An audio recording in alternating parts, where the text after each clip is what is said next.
আলাউদ্দিন জিহাদি হুজুর উনি এক মুখে দুই কথা বলে। এই ভিডিওটা দেখুন, তাহলে বুঝতে পারবেন। যদি আল্লাহ তৌফিক দিত, আমি নিয়ত করে রেখেছি, যদি আল্লাহ সুযোগ দিত তাহলে আমি ফিলিস্তিন যেতাম।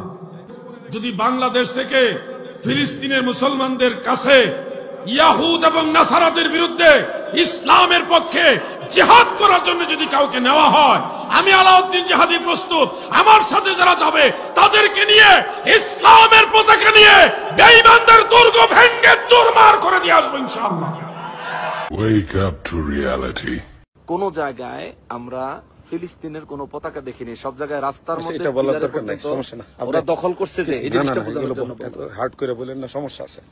আমরা কিছু বিধি নিষেধের কারণে অনেক কথা বলবো না, সবকিছু ফেসবুকে বলবেন না, সবকিছু আপনি অফ থাকেন, সমস্যা ফেস লাগাবেন আপনি। আমরা কিছু বিধি নিষেধের কারণে অনেক কথা বলবো না, আমরা দেশে আসে আপনাদের কাছে শেয়ার করবো ইনশাআল্লাহ।